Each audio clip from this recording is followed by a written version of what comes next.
Yo, welcome back. It's a Sunday morning and I'm at work. I've literally been non-stop recently for the past 4 weeks. It's been chaos, but today we're on with a Zappi EV charger install for a good customer of mine, which I've done.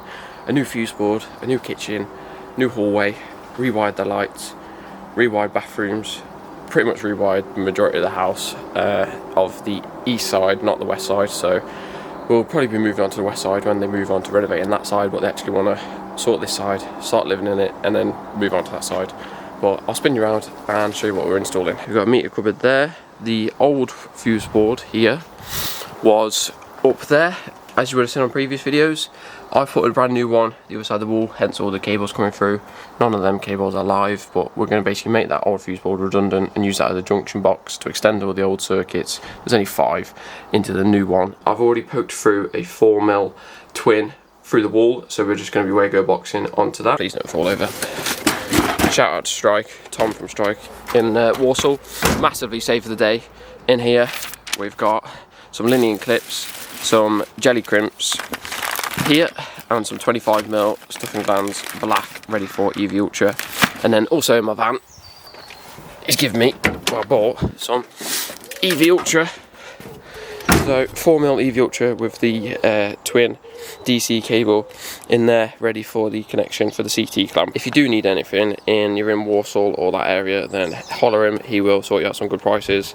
That's who Mitch uses, Bright Spark Electrical, day in, day out on all of his car chargers and all of his jobs. The actual car charger itself we're fitting is a MyEnergy Zappi charger in a white finish, as the whole of this property is going to be rendered a lovely white. So we're going to clip the cable nice and low level, bring it up to around about here. Straight away as you open the MyEnergy box, not sponsored by Zappi or MyEnergy, this is just, I bought this off my own back. On here we've got all the different manuals, how to install it, it's not rocket science. We've got a CT clamp in that box there. We've got the cover, which it is a little bit flimsier than I thought, but to be fair, it is literally just a bit of plastic, just for looks. So I suppose it hasn't got to be bulletproof. Definitely going to read all the manuals underneath there. Got a CT clamp, got this. I'm going to put this in my van so it doesn't get all dusty and dirty. And then the fixings here, so you got like the screws with the washers on them and the little rubber seals, which obviously I've seen online that you have to install these, otherwise if there's ever like water ingress into the back of the charger, then MyEnergy won't actually replace it as you've not installed it to manufacturer's spec, which does make sense. So don't forget to do that if you're installing one of these. And then onto the actual charger itself. It's pretty light, to be fair, a lot lighter than I would have thought, but then it is only a socketed one, so there we are. Obviously, well, the reason we've gone for a MyEnergy Zappi as well is because this customer is going to have solar eventually, and a few other potential air source heat pumps, and a few other things like a MyEnergy Libby, I think it is, or Eddy, the heating controller one where it all talks together basically. So it's going to be very interesting at this property to get to the final product in a year or so when we've done everything and look back at what cool projects we've completed on here. All I've got to do is obviously put a 25mm stuffer in the bottom there, take all them screws off, get it wired up, drill down with linen clips, drill along, cleat it along, behind all the drain pipes, come through in that bottom corner there, and then come up this corner, up, and then I'm going to leave loads of slack and put it into a Wago box on the end of one of these 4mm, just temporarily, until this coming week. It's Sunday now. I am going to be sorting out this absolute abundance of cables and tidying it all up in a big waterproof box, even though it's not needing to be waterproof in the garage. It just gives it a nice seal from dust and everything like that. I will just quickly apologise as well if I'm mumbling, sniffling, because I feel like I'm getting ill. And to top it all off, I forgot my microphones, so they are at home, and the audio quality on this video is going to be terrible. And I am recording it on my Canon camera, so the video quality might be a little bit better, but the audio quality is going to suck, so I apologise. Let's have a little look at the CT clamp that's provided with a MyEnergy Zappi. Pretty generic, feels quite a bit more robust compared to the other ones. Obviously that's saying it's compatible with the grid, solar and battery storage, or obviously the charger. Yeah, feels quite heavy compared to like the other ones I've seen from EVEC, and this cable feels a lot more rigid, to be fair. I need to have a good read about this on how it's going to connect to the internet, but we're in a bit of a weird situation here. So the customer doesn't actually have proper internet here because it's in like the middle of nowhere. So he's got like a 4G SIM card, from what I believe, that is literally just hotspotting to like a modem router as such. So I'm going to have a chat with the customer on how we're going to make this all work, because obviously in the near future, if he does go for solar and everything like that, he's going to need a stable internet connection. From my understanding, I, as the installer, can download a MyEnergy app and be an installer an account, and then my customer can be the customer, and then I can transfer it over. I've seen Lee Artisan say that Zappi chargers take absolutely ages to do like the updates and get it all actually commissioned. So I'm not looking forward to having a play with that, but there's only one way to find out, hey, and that is do it. So let's get started on page 1 of the quick installation guide and see how quick we can install this. One thing straight away I would just mention, which is good, especially for tradies that, like myself, absolutely hate reading. They've put like real world pictures on here. They have put like diagrams, which are good to refer back to, but then they've also put like real world pictures of someone actually installing it. It probably is in the factory, but still real world, and you can actually get a feel for how it's meant to look. Unbox it all, which we have. We've laid it all out nice and neat. Step 2, unscrew the screws. So all of these, I'll just take you over here.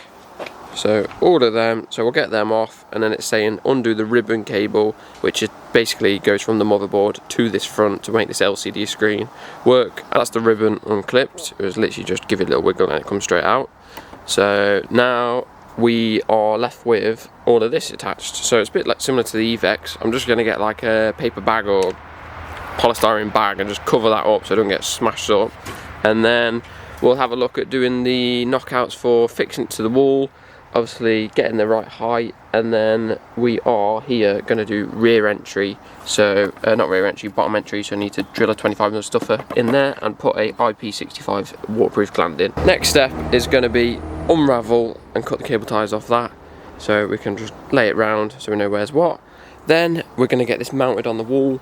So you have to pop out these black rubber bungs. So I'm going to pop out that one, potentially that bottom middle one as well, and then the one at the top, obviously. So then we've got fixing at the top, fixing at the bottom, but I'll probably more than likely just go for one on the left, one on the right, and one at the top. That'll be more than adequate here, but it just ultimately depends where it lines up on the brick. So I'll just get the measurement on the wall of obviously where it's got to go to the EV car charger regs. That's that marked up. You can see my green laser line coming up the wall there. Got my green marksman marks, so let's get them drilled. That's drilled and plugged, Fisher plugged, ready to go. I'm not using their brown plugs, not a chance. So now let's get them screws, and then these are the little washers I'm on about with the rubber backing on, which obviously supposedly maintain the IP rating. Pretty happy with that. Them fixings weren't too bad, to be fair. Nice and level, bang on. I put my little mini level on there, on that flat surface and on the flat bit here, and it's bang on level. Looks good. Maintain the IP rating of all the screws. So now let's line up with cutting the centre of here out. I'm just going to double check underneath and double check on the manual that I can just cut one in the centre there, because ultimately I think it's going to look 100 times better with the cable coming up and then straight bang on into the middle of the thing, rather than on the EVEX you have to go on the side. Now that's fixed and secured, the stuffing gland drilled in, set up the laser straight up. I'm going to drill the bricks now with a 10mm bit, ready for the linear clips. They are fire rated, it's outdoors, don't really need to be fire rated, but they're just the best clean looking way of doing it. So black on black, all blends in on the cable, drill all these, drill all the way along, all the way around to there, drill through, and then my jobs are good. Alright, that's that all connected up, cable in, stripped, pushed in, live neutral earth, nice and easy, big Wagos pretty much. CT clamp on, obviously the red I'm using is positive, blue is negative. I think just everyone should do it that way. Just old colours used to be red as live, so it just makes sense for it to be the positive. And then yeah, when you do like 12-volt car wiring, red's normally live, and then your black's normally your ground. So yeah, it just makes sense, not earth. Yeah, so obviously I've put that in, but obviously I need to take them out and do IR tests and what have you, the other tests. But I just thought I'd have a look and have a play to see how it all connected up. I've never really done one of these Zappis first hand. I've also just found out where the internet cable connection goes if you have one. a Cat 5e there. We're getting there. I've just had to tidy up. So we've got the front not fully on. I just bit the top screw and the bottom one a little bit just so it wasn't flapping in my face when I was clipping the cable. So that cable's clipped down all the way along, all the way around there, up and in.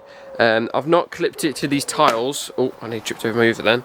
I've not clipped it to these tiles here, as I'm not 100% sure. The customer's out the country, but I'm not 100% sure what he's doing here, whether he's having like it all redone. I'm not too sure what the surfaces are happening here in the sense of tarmacking or the resin driveway. I'm not too sure if they're like renovating the driveway. I know they're on about rendering all the house, so I don't want to clip that bit and potentially crack them tiles if they're keeping them, but it's supported there, it's supported there. That bit's nice and tight, you can't trip over it, and it is fine in my eyes. So all clipped, nice and neat, up to the zappy, all the way around and in, and then I've Wago box it on the inside on the 4mm, and then I just need to connect it up inside that lovely fuse board. I have had a little bit of a tidy up as well. I've tested bits of this.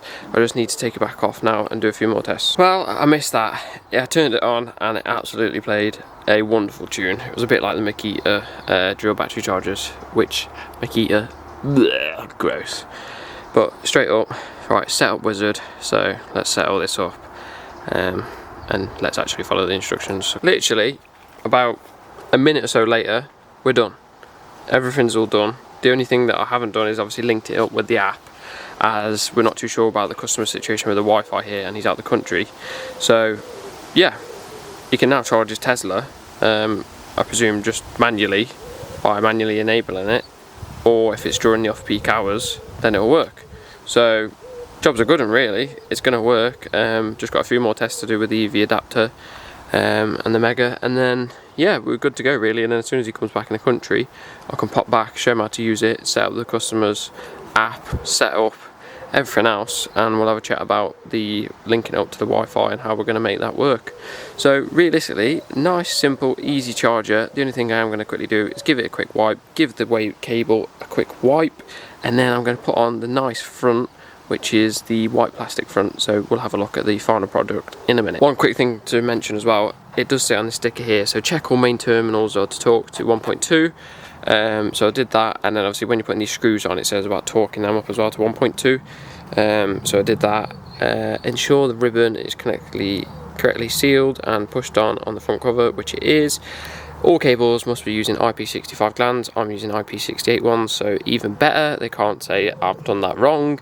Bungs must be provided. Yep, so I used the rubber washers and screws. The only thing I didn't use is their raw plugs, but that doesn't affect the charger.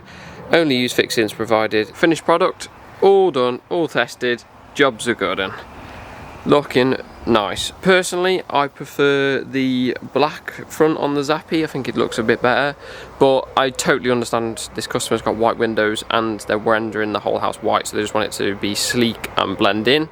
But if they ever did want to change in the future, all it is a plastic little front, which I'm sure you can buy the black one, so there's no stress there. It literally clips in at the top and two little clips at the bottom.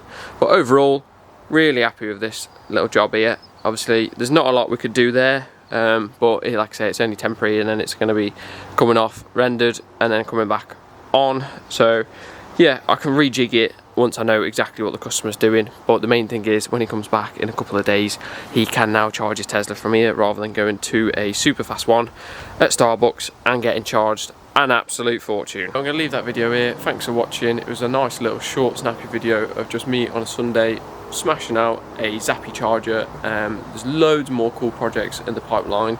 It's just trying to find time to film them, actually complete the work, and keep every customer happy, which I'd rather keep my customers happy than try and produce loads and loads of content. I've got a backlog of around 9 videos, so they're going to be coming out. But thanks for watching. Catch you on the next one. Bye.